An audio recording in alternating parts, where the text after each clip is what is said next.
कि कुछ भी हो जाए, BJP at any cost RJD को एज अ सीएम कैंडिडेट जो भी हो वो तो लोग ऑलरेडी तैयारी कर रहे हैं। अब वो तैयारी क्या है, कब है, कैसे है, कुछ कुछ चीजें होता है ना कि समय के साथ लोगों को पता चले तो। नमस्कार, जनता टॉकीज देख रहे हैं आप। जब आप कुछ अच्छा देखना चाहते हैं तब आप जनता टॉकीज की ओर अपना चेहरा घुमाते हैं, जनता टॉकीज को सर्च करते हैं। बिहार में राजनीतिक तापमान अब बढ़ गया है। 2023 है, लेकिन 2024 की चुनावी तैयारी का शंखनाद हो चुका है बिहार से। सवाल आपसे ये है देवजानी जी, आप चर्चित चेहरे हैं बिहार के और लोजपा रामविलास की प्रवक्ता हैं, नेत्री हैं। आप बीजेपी के साथ आप लोग ज़्यादा काम कर रहे हैं, उनको सपोर्ट करते हैं, उनकी नीतियों को सपोर्ट करते हैं।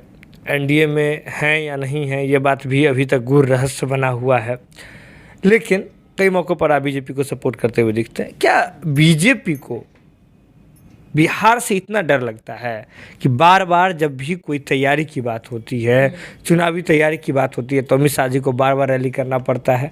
अभी इतने दिनों में तो नहीं याद आ रहा था किसान मजदूर का, अब बिहार में आकर के किसान मजदूर को देख रहे हैं, बिहार में आकर के अलग अलग जगह चुनावी तैयारी कर रहे हैं। मतलब बिहार से इतना डर लगता है क्या अमित शाह को? मानते हैं कि बिहार में राजनीतिक चाणक्य लोग बैठे हुए हैं? नहीं, बात देखिए, डरने की बात नहीं है। बात है कि यहाँ पे जब तक आप ढोल पीट के कोई चीज़ नहीं बोलते या फिर चिल्ला चिल्ला के आप उनको नहीं बताते हैं कि भाई आपके राज्य के लिए क्या ज़रूरी है और किस ढंग से आप राज्य को जातिवाद से ऊपर और डेवलपमेंट के बारे में आपको खुद को सोचना है, तब तक यहाँ पे जनता क्या कहते हैं, उन्हीं को वोट देंगे जो उनके जाति से आगे आ रहे हैं। तो ये ज़रूरी है।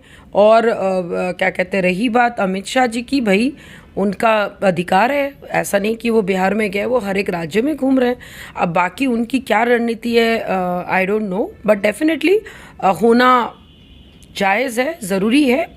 क्योंकि जब आप कोई बड़ा काम करना चाहते हो तो स्टेप जो है वो छोटा छोटा करते करते वो बड़ा स्टेप बन जाता है।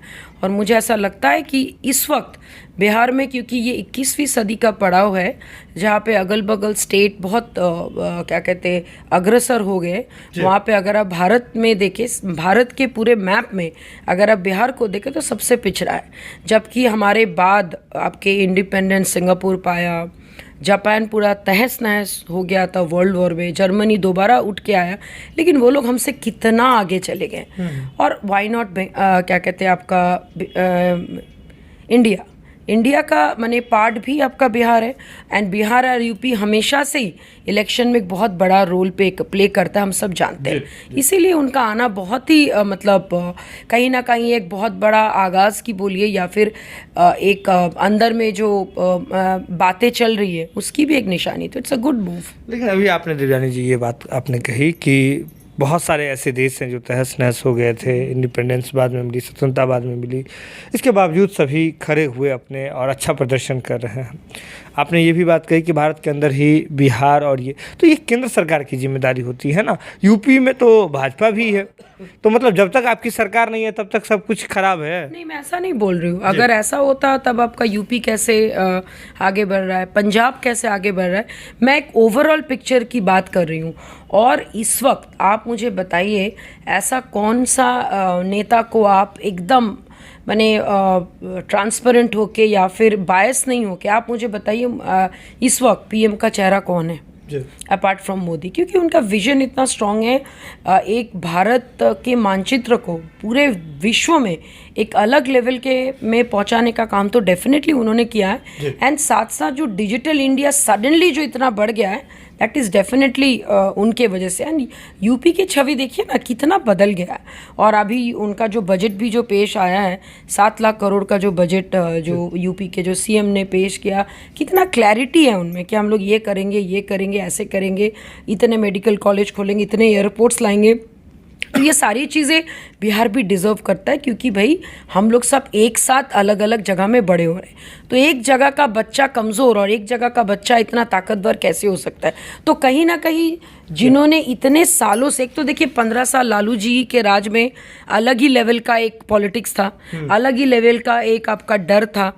आप उसको जंगल राज बोल दीजिए ये, या फिर आप उनको उस वक्त को आप अराजकता बोल दीजिए, आप कुछ भी नाम दीजिए। उसके बाद जब चीज़ें थोड़ी बदली और एनडीए के सरकार में जब ऑनरेबल सीएम साहब आए, तो कम से कम उनके वजह से कुछ चीज़ें अच्छी हुई। बट अगेन ऑनरेबल सीएम चाहते तो बहुत सारी चीज़ें कर सकते थे, जो अगेन उनका हर बात पे वो माने रूस के कभी इधर कभी उधर चले जाते, क्योंकि कहीं ना कहीं उनका भी एक पर्सनल एजेंडा धीरे धीरे हम सबको देखने को मिलता है। तो ये जो नॉक है ये बहुत ज़रूरी नॉक है। देवयानी जी, मुझे ये बताइए, 25 तारीख का वक्त बीत चुका है, महागठबंधन की भी रैली हुई, एनडीए की भी रैली हुई, हर जगह हमने सब कुछ देखा, चुनावी एकता की सभी बात कर रहे हैं, चुनावी तैयारी की वे सभी अपना पुरजोर कोशिश कर रहे हैं। लेकिन नीतीश कुमार जी यह बार बार दावा कर रहे हैं, चुनावी उस मंच से भी दावा कर रहे थे कि बीजेपी इस बार 2024 में 100 सीटों के भीतर सिमट करके रह जाएगी। भाई, जिनका खुद का पार्टी का ठिकाना नहीं, जिनका खुद के पार्टी के मेन पिलर्स गायब हो चुके हैं, कोई भी उनका साथ दे नहीं रहा है, वो क्या बात करेंगे? उनको अभी अपने बारे में सोचना चाहिए। एक तो महागठबंधन की रैली में सीएम के प्रॉक्सी में तो आपके डिप्टी सीएम ज़्यादा बोले, और उन्होंने लालू जी को भी डिजिटल प्लेटफॉर्म पे लेके आए, और वो एक emotional card again he played. और पूरे मैंने पूरा भाषण उस दिन बैठ के मैं सुनी, जस्ट टू टेक कि भाई वो क्या सोच रहे हैं। तो मुझे उनके पूरे भाषण से एक ही चीज़ समझ में आया कि भाई they are so scared of BJP कि वो लोग खाली ऑनरेबल पीएम के अगेंस्ट में जो ना सो वो करें, और बार बार वो मन से एक ही बात बोल रहे थे, 10 लाख नौकरी हम देंगे ज़रूर, आज नहीं तो कल, सब्र रखिए। तो भैया कब देंगे? उसका तो डेट आप बता नहीं रहे हो। आप लाठी चार्ज कर 2 दिन पहले आपने ऐसे मारा कि एक क्या कहते स्टूडेंट का पूरा मुंह आपका वो हो गया, टूट गया। तो ये सब चीज़ें उनको शोभा नहीं देता है। ऑनरेबल सीएम 100 मैंने जो बोल रहे हैं कि 100 सीट दो, भैया पहले आप देखो कि आपका क्या हाल होगा। जेडीयू का आपका क्या कहते हैं पूरी पार्टी तब तक रहेगी कि नहीं रहेगी? उपेंद्र जी निकल गए, आरसीपी सिंह निकल गए, प्रशांत किशोर निकल गए, क्या कहते हैं आपने एक के बाद एक आप लोगों को खोया है। और ऐसा नहीं कि भाई सब एक साथ पागल हो गए, you have done something wrong बोल के लोग आपको छोड़ के भाग रहे हैं ना। आप एंड मोर ओवर आपका कोई सुन भी नहीं रहा है। आप जिनके साथ जाके अपने आरजेडी के साथ जाके अपने जो एक महागठबंधन किया, वो गठबंधन में सबसे बड़ा गांठ जो अभी यही हो गया कि nobody is giving you respect. तो उनके लिए ये रियलिटी चेक है ना भाई, कि उनका कोई बात ही नहीं सुन रहा। वो हाँ में हाँ मिला रहे, वो भी हाँ में हाँ मिला रहे। ये तो आपका चल रहा है। आपको कहाँ तक लगता है कि बीजेपी 2024 के चुनावी समर को पार करने के बाद कितने सीटों पर जाके ठहर? क्या कहते हैं, मुझे ऐसा लगता है कि अगले 10 सालों तक या अगले 5 साल में, नेक्स्ट अगर इलेक्शन की बात करूँ, देयर इज नो कंटेंडर जो पीएम मोदी को हटा सके, अगर मैं पूरी भारत की बात करूं। और रही बात बिहार की, डेफिनेटली ऑनरेबल सीएम अगर किसी चीज़ का चेहरा बनेंगे तो there will be a big question mark to win. आप डेफिनेटली अगर क्या कहते हैं, अगर तेजस्वी प्रसाद यादव को अगर लोग अगर सीएम का चेहरा बनाएंगे, तो आई एम श्योर कि अभी का समय में युवा बोलिए, महिलाएं बोलिए, पुरुष बोलिए, उनके रहते हुए जो इतना 100 राउंड 500 राउंड जो गोलियां जो चल रही है, भैया हम लोग तो आने के बाद तो फिर वो बर्दाश्त ही नहीं कर पाएंगे। तो वो भी एक क्वेश्चन मार्क रहेगा। तो सवाल है कि भैया कौन बनेगा सीएम कंटेंडर।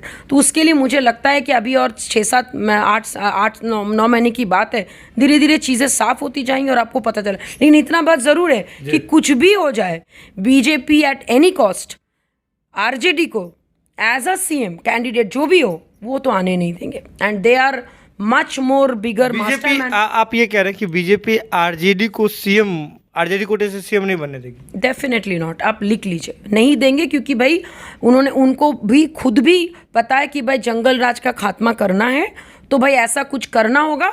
और वो लोग ऑलरेडी तैयारी कर रहे हैं। अब वो तैयारी क्या है, कब है, कैसे है, वो कुछ चीज़ें होता है ना कि समय के साथ लोगों को पता चले तो अच्छा, तो वही होगा, देख लीजिए। सीएम का फेस आरजेडी से नहीं बनने देगी बीजेपी? Definitely not. चलिए, यहीं आज इस इंटरव्यू का, इस साक्षात्कार का यहीं खात्मा होता है, जहां देवयानी मित्रा जो कि लोजपा रामविलास की प्रवक्ता हैं, तेज तरार नेत्री हैं, इन्होंने ये स्पष्ट किया है कि बीजेपी जो है वह किसी भी कीमत पर आरजेडी कोटे से सीएम नहीं बनने देगी, आरजेडी को सीएम का चेहरा नहीं बनाने देगी। लेकिन बड़ी बात ये भी है कि इस चुनावी जो सभा चल रही थी 2024 के लिए तैयारी चल रही थी महागठबंधन में, उसमें तेजस्वी यादव जी जिस प्रकार से बोलते हुए दिखे थे। लालू प्रसाद यादव जी को डिजिटली प्रेजेंट उन्होंने किया था। इसके बाद नौकरी वाली बात बार बार दोहराई जा रही थी, तो ऐसे लग रहा था कि तेजस्वी यादव जी नीतीश कुमार जी पर कहीं ना कहीं एक वॉक ओवर करना चाह रहे हैं, नीतीश कुमार जी पर कहीं ना कहीं अपनी धाक जमाना चाह रहे हैं। कुर्नी चुनाव में भी ये सारी चीज़ें दिखी थी। इन्हीं मुद्दों पर चर्चा कर रही थी अभी देवजानी मित्रा जी। कैसा लगता है आपको हमारा ये खास पेशकश? बिल्कुल आप हमें बता सकते हैं। बहुत बहुत धन्यवाद।